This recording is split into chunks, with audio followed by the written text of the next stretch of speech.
Daily bus മലയാളത്തിലേക്ക് എല്ലാവർക്കും സ്വാഗതം. അനുമോൾക്കെതിരെ വാട്സപ്പ് ചാറ്റ് ഉൾപ്പെടെ പുറത്തുവിട്ട് ബിന്നി. ഈ വീഡിയോ നിങ്ങൾക്ക് ഇഷ്ടപ്പെട്ട സബ്സ്ക്രൈബ് ചെയ്യാൻ മറക്കല്ലേ. ഈ വീഡിയോ സ്കിപ്പ് ചെയ്യാതെ കാണണേ.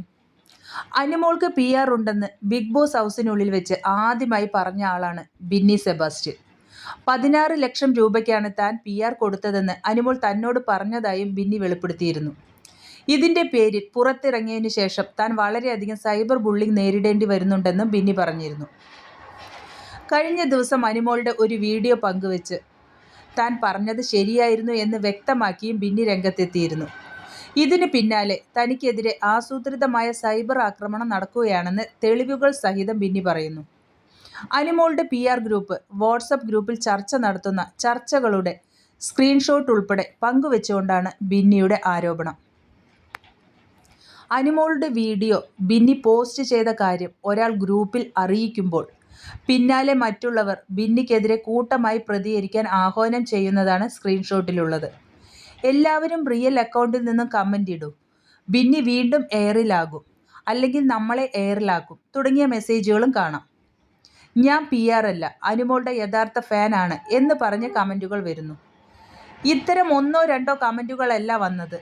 ഇത് കാണുമ്പോൾ അനുമോളുടെ യഥാർത്ഥ ആരാധകർ ആണിതെന്ന് പൊതുജനം കരുതുന്നു. എന്നാൽ സത്യത്തിൽ ഇവർ PR ആണ്. ഗെയിം കഴിഞ്ഞു എന്ന കാര്യം എനിക്കറിയാം. എന്നെ കള്ളി എന്ന് വിളിച്ച അവളുടെ PR ടീമിന് മുന്നിൽ എൻ്റെ ഭാഗം തെളിയിക്കണം.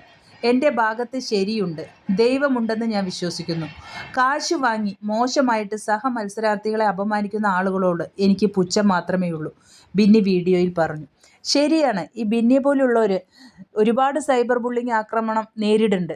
കാരണം ബിന്നി ഇറങ്ങിയതിന് ശേഷം ഒരുപാട് അനുമോളുടെ PR ആണെങ്കിലും എല്ലാവരും ഒരുപാട് മോശം കമൻറ്റുകൾ ഇടുന്നത് ഞാനും വായിച്ചിട്ടുണ്ട്. എനിക്ക് ഒന്നേ പറയാനുള്ളൂ, ബിഗ് ബോസ് കഴിഞ്ഞു, നിങ്ങൾ ഉദ്ദേശിച്ച വ്യക്തിക്ക് കപ്പും കിട്ടി. എന്നിട്ടും ഇങ്ങനെ ആ കുട്ടികളുടെ, അതായത് മത്സരാർത്ഥികളുടെ പിന്നാലെ അനുമോൾക്കെതിരെ എന്തു പറഞ്ഞു, അവർക്ക് എതിരെല്ലാം ഇങ്ങനെ മോശം കമൻറ്റ് ഇട്ടുകൊണ്ട് പോവാണ് PR. എനിക്ക് മനസ്സിലാവുന്നില്ല ഇതിൻ്റെ അർത്ഥം എന്താണെന്ന്. ഇനി ഇത് എവിടെ ചെന്ന് അവസാനിക്കും? ബിഗ് ബോസ് കഴിഞ്ഞത് ഒരാഴ്ചയാവാറായി. ഇനിയും ഇതിൻ്റെ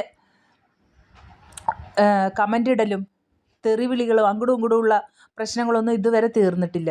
ഇതുപോലൊരു സീസൺ ഇതിനു മുമ്പൊന്നും ഉണ്ടായിട്ടില്ല. ഈ ഒരു വ്യക്തി ബിഗ് ബോസിൽ വന്നത് കാരണം മറ്റുള്ള മത്സരാർത്ഥികളെല്ലാം എത്ര ബുദ്ധിമുട്ട് അനുഭവിക്കുന്നു. ഒരുപാട് പെൺകുട്ടികൾ സൈബർ ബുള്ളിങ് ആക്രമണം നേരിടുന്നുണ്ട്. സത്യം പറഞ്ഞാൽ ഇതിനെതിരെ കേസ് കൊടുക്കുക വേണ്ടത്. കാരണം ഒരു നിരപരാധികളായ കുട്ടികളുടെ മേലെയാണ് ഓരോ തരത്തിലുള്ള കമൻറ്റുകളും മോശം വർത്തമാനങ്ങളും ഒക്കെ വരുന്നത്. അത് ഈ ഒരു വ്യക്തി ജയിക്കാൻ വേണ്ടി മാത്രം. ആ വ്യക്തി ജയിച്ചു, കപ്പ് വീട്ടിൽ കൊണ്ട് ഭദ്രമായി വെച്ചിട്ടുമുണ്ട്. ഇനിയെങ്കിലും ഒന്ന് നിങ്ങൾക്കൊന്ന് അടങ്ങിയിരുന്നൂടെ? അത്രേ ചോദിക്കാനുള്ളൂ. കപ്പ് കിട്ടിയ മാന്യ വ്യക്തിയോട് ഒന്നേ പറയാനുള്ളൂ, ഇനിയെങ്കിലും മത്സരാർത്ഥികളോടുള്ള സൈബർ ബുള്ളിങ് നിർത്താൻ വേണ്ടി നിങ്ങളുടെ PRകളോടൊന്ന് ഒന്ന് കരുണ കാണിക്കൂ. ഇത്രേ പറയാനുള്ളൂ. ബിഗ് ബോസ് അവസാനിച്ചു. ഇനിയെങ്കിലും മറ്റുള്ള കുട്ടികളും സമാധാനത്തോടെ ജീവിക്കട്ടെ.